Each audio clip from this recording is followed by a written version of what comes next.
আজকে হলো আমার শর্টকাট রান্না, ডিম দিয়ে আলু দিয়ে। ঠান্ডা পড়তেছে তো, ঠান্ডার মধ্যে ডিমটা ভালো যায়, গরমের মধ্যে যায় না। গরমের মধ্যে ডিম খাওয়া যায় না, পেটের ট্রাবল দেয়।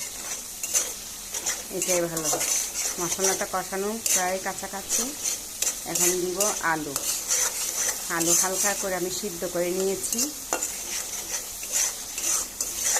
তাহলে রান্না মজা হয় বেশি। আমার তেল উঠে গেছে, আলু দিয়ে দিয়েছি। এখন কষাবো, কষানোর পরে ডিম দিব।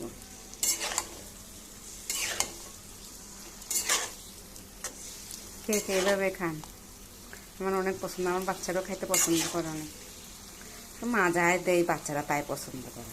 বাচ্চাদের স্পেশাল কোনো পছন্দ নেই, ভালো লাগে তখন বলে যে মা এটা অনেক মজা হয়েছে, এটা এভাবে রান্না করো আবার আরেকদিন।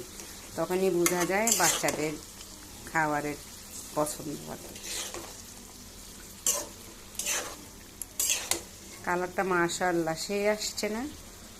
হা হা, ও সব বাটা মশলা কিন্তু আজকে।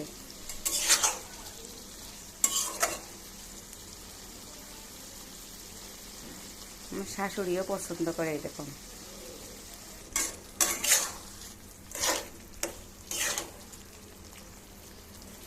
আজকে কালকে কালবৈশাখী ঝড় পড়ে, হ্যাঁ বিকালে পড়ছে আর কি। কালবৈশাখী ঝড়টা মানে সন্ধ্যা পর্যন্ত ছিল, 7টা পর্যন্ত।